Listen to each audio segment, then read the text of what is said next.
Mina konnichiwa. It's time for your daily dose of your vitamins and your nutrients. This is the second video that we have to talk about, and I know my voice changed drastically, but hey, we have a big, and what I mean big, I mean this list is so dang long that you may as well have Sarah in here. Okay, this got weird. It's big and huge, like humongous type big list of things that has been changed on here. So let me explain that we are going to talk about today and get into it. First and foremost, this is a list of weapon reworks, change of stats, and mastery ranks that's going forward in this workshop. This is going to be the one that, well, they have taken account for and decided to change up how the weapon's going to look, how it's going to feel, how the stats are going to be changed, and how you're able to take this upon the battlefield, am I right? But hey, I mean, this happened a bunch of times, so yeah. But here's what they're saying. Why are they doing this? Well, they're revisiting all weapons and adjusting their stats into some mastery rank grouping guidelines based on DPS and crit stats split total. Basically meaning, if you want your weapon to crit, well, I mean, they're trying to get an equal ratio to crit and status, or in this case, ratio between DPS to crit status, and or having just a critical weapon or status weapon, especially for a auto rifle, a auto assault rifle.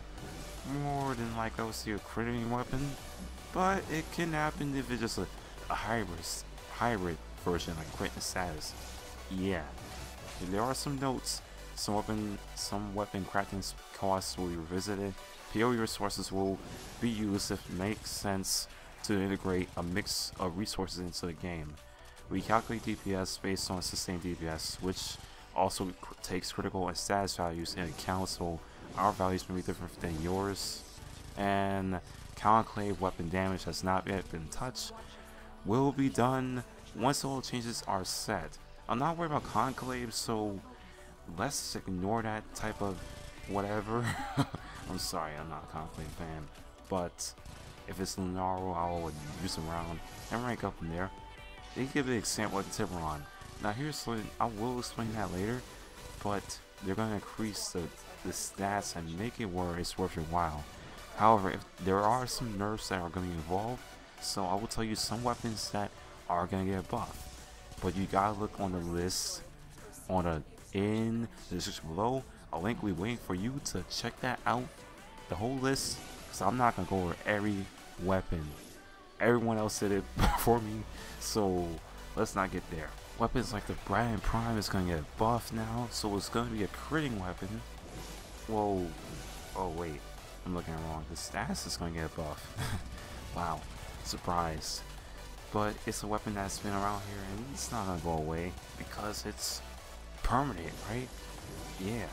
Someone probably is getting a mastering buff, as in, why would you buff it? I mean, I don't see the reason why they should buff the mastery rank. The Baza, which I do like, is getting a buff and critical damage. Now, Tiburon, I know some of you guys may be still using the Tiburon. You guys been having ribbon for this and like this so much back then, but that's for like the early game type stuff. I really wanted a weapon that I can just mess around for like level 100s and stuff. So the Tiburon is going to get a buff, a legit buff, where it's going to get a buff in critical chance, crit damage, well done crit damage by the way, status chance, and damage decrease. It's a nerf to add a buff, but the mastery rank is going to be high because of how the stats are going to be. That's insane, but I think it's safe to say that I see the same thing happen. Well, see a reason to have this because of, you know, how powerful a weapon could be, that it may not be a good they may have to buff the master rank a bit. Why? The Super Phantom will also be able to crit, and the bows, they're gonna be where it's near Rock the Thermal status, if I can put it sort of like that. The Strong Wave will be able to crit, and the Hema will just consume your blood for ammo consumption. That's the thing that everyone was probably, some people were waiting for to happen, because it makes no sense to have an ammo count, but I still don't like the Hema that much though. Now, that should be about everything I can tell you for now. That is coming within, if I'm correct, the Shrine of Ion update for the PC and soon on console. You may want to watch out for that later. But anyway guys, that is about it. If you want to look along the list, the link will be in the description below. If you missed a previous buff between frames and stuff that were visited, here comes the information tab. But anyway guys, if you enjoy your stay, don't forget to like and make sure to subscribe. My name is Travis O'Shea. So for all raters, I'll see you later.